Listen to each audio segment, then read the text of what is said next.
Mission चढ़ती कला। और मैं भारत के हर नागरिक को, उद्योगपति को, चैरिटेबल ट्रस्टों को, कलाकारों को, पूरी दुनिया में बसते पंजाबियों को, बहन भाइयों को दिल से अपील करता हूँ, आओ पंजाब को दोबारा अपने पांव पे खड़े करने का टाइम आ गया है। पुनर्वास में और रिस्ट्रक्चर में पंजाब का साथ दीजिए। मैं वचन देता हूँ, जो भी आप मेहनत की कमाई से 1 रुपया भी अगर निकालोगे तो 1.25 रुपया बना के हम पारदर्शिता और ईमानदारी से इस्तेमाल करेंगे। और जानकारी चाहिए तो rangla.punjab.gov.in ये वेबसाइट पे जा सकते हैं, सब कुछ डिटेल मिल जाएगा।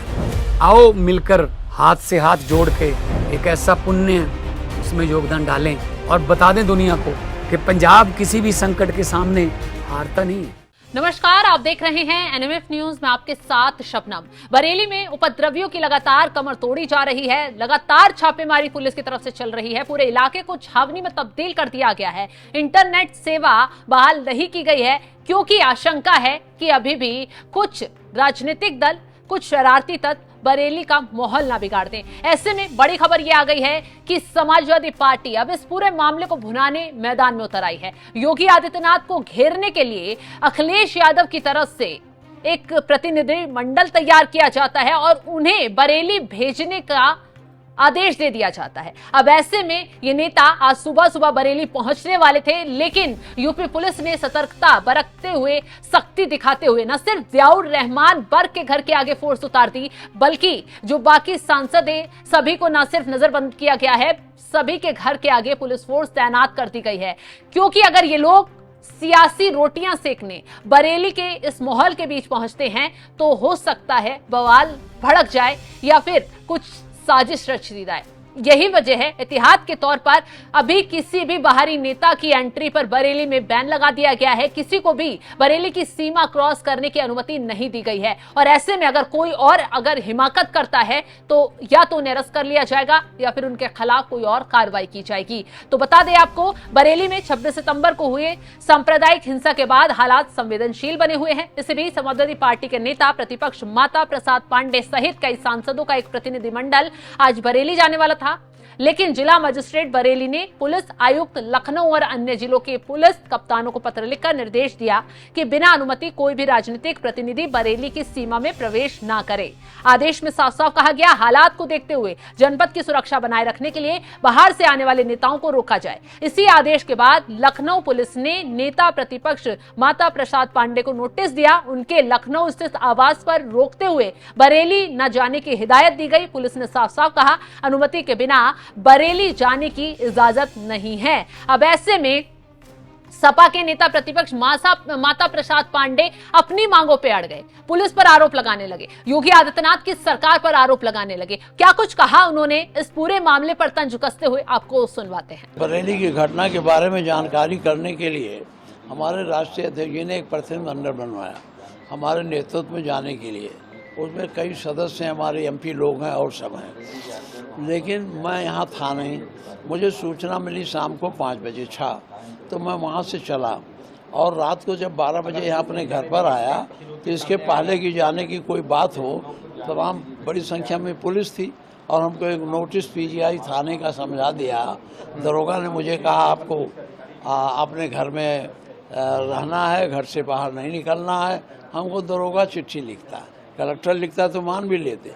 यहाँ का दरोगा पीजीआई थाने का मुझे चिट्ठी लिखता है कि आप नहीं जा सकते, आप अंडर अरेस्ट हैं।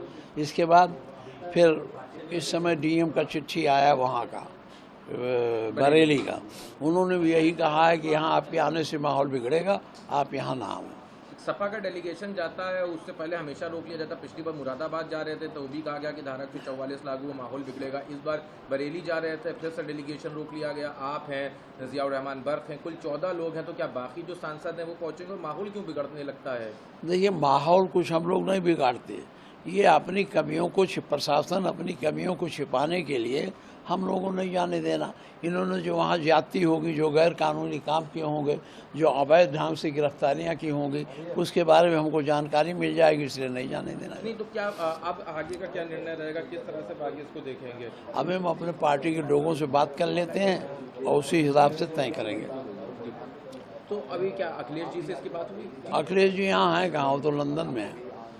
अच्छा, तो अभी अब आगे आप लोगों का जैसे 8 डेलीगेशन नहीं, तो बाकी जो लोग हैं वो क्या पहुंच गए हैं? अभी मैं पूछ रहा हूँ, पता नहीं मुझे, अभी मैं पता लगा रहा हूँ, क्योंकि मैं रात को 12 बजे आया हूँ। तो रात के 12 बजे चिट्ठी। हाँ, ये चिट्ठी में क्या लिखा है, एक बार दिखा दीजिए कैमरा। अल्ले पूरा दिखा देते हैं। तो खबर यह भी आ रही है कि गाजीपुर बॉर्डर पर सपा के कुछ नेता कार्यकर्ताओं को रोका गया है। पुलिस ने सभी की घेराबंदी कर ली है क्योंकि ये लोग बरेली जाने का प्रयास कर रहे थे, पुलिस प्रशासन को चुनौती दे रहे थे। ऐसे में पुलिस ने एहतियात बरतते हुए सभी को रोक लिया है और आगे अगर इन्होंने जोर आजमाइश की, पुलिस को चुनौती देने का काम किया, पुलिस से पंगा लिया तो इनकी गिरफ्तारी भी संभव हो सकती है। बता दें, बरेली मामले को लेकर लगातार अखिलेश यादव तंज कसते हुए नजर आ रहे हैं। न सिर्फ योगी आदित्यनाथ को घेर रहे हैं बल्कि बुलडोजर एक्शन पर सवाल खड़े करते हुए नजर आ रहे हैं। बात सपा सांसद जियाउर रहमान बर्क की करें तो जब से बरेली में बवाल हुआ है तब से बर्क ये कह रहे हैं कि उपद्रवियों पर कार्रवाई नहीं हो रही, बल्कि उन बेगुनाहों को इस मामले में पकड़ा जा रहा है, उन लोगों पर कार्रवाई की जा रही है जो इस मामले में बेकसूर हैं, जिनका कोई कसूर ही नहीं है। और अब बात बुलडोजर एक्शन की आ गई है, बेकसूरों पर बुलडोजर चलाया जा रहा है, सुप्रीम कोर्ट की गाइडलाइन का उल्लंघन किया जा रहा है। तो क्या कुछ कह रहे हैं जियाउर रहमान बर्क इस मामले को लेकर, वो भी आप सुन लीजिए।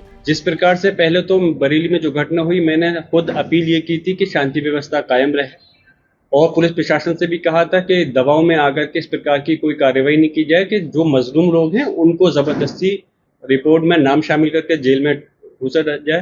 अब बुलडोजर की जो कार्रवाई है, हम तो हमेशा से मैं कहता चला है, बुलडोजर की कार्रवाई कहीं से कहीं तक ठीक रही। बुलडोजर की कार्रवाई के लिए लगातार कई बार माननीय सर्वोच्च न्यायालय भी संज्ञान लेकर के सख्त टिप्पणी भी कर चुका है, लेकिन अफसोस है कि उत्तर प्रदेश में पुलिस प्रशासन के द्वारा सरकार के आदेश पर जो बुलडोजर कार्रवाई की जा रही है वो गलत है। तो बरेली में जो आई लव मोहम्मद के पोस्टर के बाद विवाद भड़का, पत्थरबाजी हुई, गोलीबारी हुई, पुलिस को निशाना बनाया गया, जिस तरीके से तौकीर रजा गिरफ्तार हुआ, तौकीर रजा को लेकर खुलासे हुए, उसके बाद से समाजवादी पार्टी अब तुष्टीकरण की राजनीति करने मैदान में उतर आई है। अब इकरा हसन के घर के आगे भी फोर्स तैनात कर दी गई। इकरा हसन भी घर से निकलती हैं और बरेली जाने का रुख करती हैं, लेकिन पुलिस के जरिए उन्हें घेर लिया जाता है, रोक दिया जाता है। वो भी योगी आदित्यनाथ सरकार पर तंज कसते हुए नजर आ रही हैं। क्या कुछ कह रही हैं इकरा हसन, वो भी आप सुन लीजिए। जी बिल्कुल, ये देखिए अनडिक्लेयर्ड इमरजेंसी की तरीके से हमें यहाँ रोका जा रहा है। हमें समझ में नहीं आ रहा किस आधार पे।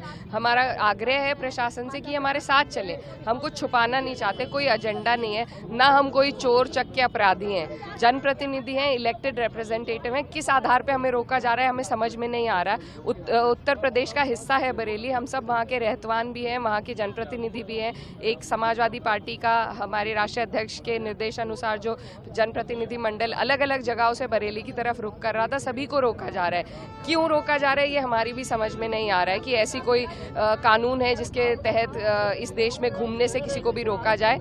पता नहीं उत्तर प्रदेश सरकार अपनी कौन सी काली करतूत पे पर्दा डालना चाहती है जो हमें वहाँ नहीं जाने देना चाहती। लेकिन आज नहीं कल हम वहाँ ज़रूर जाएंगे और एक रिपोर्ट ज़रूर बनाएंगे कि किस तरीके से लोगों को प्रताड़ित किया जा रहा है। फिर से एक बुलडोज़र जस्टिस का वहाँ पे जो सिलसिला दोबारा शुरू किया गया है, ये बिल्कुल गैर संवैधानिक है। सुप्रीम कोर्ट इस पर रोक लगा चुका है, उसके बावजूद उत्तर प्रदेश सरकार उसका उल्लंघन कर रही है। तो यही सब जो हालात वहाँ पर बनाए जा रहे हैं उसको देखने के लिए हम वहाँ जा रहे थे और अपने लोगों से मिलने के लिए, उनके हालात, उनकी पीड़ा सुनने के लिए और उनकी आवाज़ बनने के लिए। और ये हमारा फ़र्ज़ है और ये इसे हम पूरा करके रहेंगे, कोई हमें नहीं रोक सकता।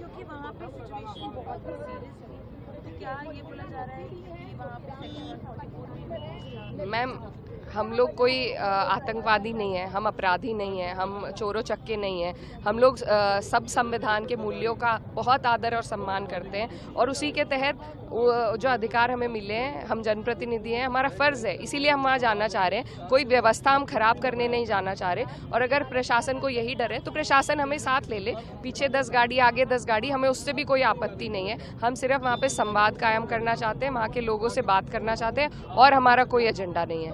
अभी का आगे का क्या प्लान है अगर नहीं जाने दिया जाए? अभी प्रयास चल रहा है इनसे बात करके, लेकिन आज नहीं तो कल हम वहाँ ज़रूर जाएंगे। पहले संभल के लिए हमें रोका गया था, उसके बाद हम दोबारा डेलीगेशन लेके, जिसका मैं भी हिस्सा थी, हम वहाँ गए थे और कोई वहाँ पर वायलेंस नहीं हुआ था। बहुत आराम से हमने वहाँ के लोगों की पीड़ा को सुना था और बात करी थी अधिकारियों से, और ये हम करके रहेंगे, आज नहीं तो कल। लेकिन जिस तरीके से आप लोगों के सामने उत्तर प्रदेश सरकार कार्य कर रही है, सत्ता का दुरुपयोग कर रही है, एक आपातकाल की स्थिति स्थिति वहाँ पर बना दी गई है, तो वो आज सबके सामने है। और मैं ये कहना चाहती हूँ कि उत्तर प्रदेश हिंदुस्तान का हिस्सा है और हिंदुस्तान आज भी संविधान से चलता है और चलता रहेगा। तो ये कान खोल के उत्तर प्रदेश सरकार सुन ले और अपनी हरकतों से बाज आ जाए, नहीं तो 27 में ये जनता उन्हें बाहर कर देगी। तो फिलहाल सपा नेताओं, कार्यकर्ताओं, सांसद, विधायकों को किसी को भी बरेली जाने की इजाजत नहीं दी गई है और ये नेता सड़कों पर उतरकर लगातार चुनौती पुलिस प्रशासन को देने का काम कर रहे हैं और जिद पर अड़े हुए हैं कि बरेली जाना है, वहां मुस्लिम पीड़ितों से मुलाकात करनी है।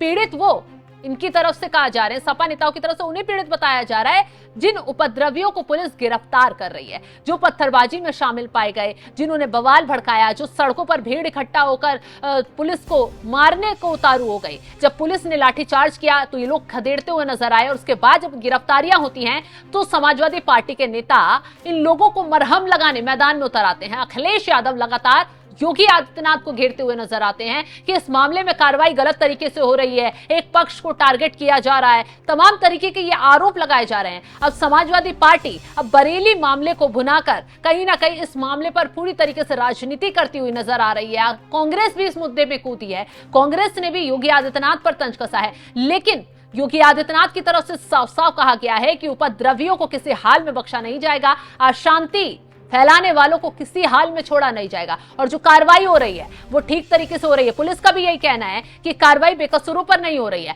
बल्कि कार्रवाई उन्हीं लोगों को चिन्हित कर की जा रही है जो तस्वीरों में नजर आ रहे हैं, पथराव करते हुए, बवाल करते हुए, उन्हीं लोगों को ढूंढ ढूंढ कर पकड़ा जा रहा है। और रही बुलडोजर एक्शन की बात, तो बुलडोजर उनके घरों पर चल रहा है जो अवैध कब्जे हैं, जो अवैध कब्जा कर ये लोग प्रशासन को ही चुनौती देने का काम कर रहे थे, उन लोगों के घरों पर बुलडोजर उतार दिया गया है। फिलहाल सपा नेताओं के घरों के आगे फोर्स तैनात कर दी गई है, पूरे बरेली को घेर लिया गया है, फोर्स के जरिए तैनाती वहां बढ़ा दी गई है, इंटरनेट सेवाएं वहां बहाल नहीं है। और जिस तरीके से स्थिति बन रही है, हो सकता है पर्दे के पीछे से फिर से कोई साजिश रची जाए। इसी आशंका को लेकर पुलिस ने वहां एहतियात के तौर पर सभी चप्पे चप्पे पर निगरानी अपनी बढ़ा दी है। सीएम योगी आदित्यनाथ की तरफ से सख्त आदेश हैं कि बरेली में कोई बाहरी तत्व ना घुस पाए, कोई बाहरी नेता एंट्री ना ले पाए, क्योंकि माहौल बिगाड़ने की या भड़काने की, सांप्रदायिक हिंसा भड़काने की कोशिश हो सकती है। फिलहाल जिस तरीके से अब बरेली का माहौल भड़का हुआ है, सपा नेताओं पर शिकंजा कसा गया है, उसको लेकर आपका क्या कुछ कहना है? कमेंट बॉक्स में अपनी राय जरूर बताएगा। नमस्कार।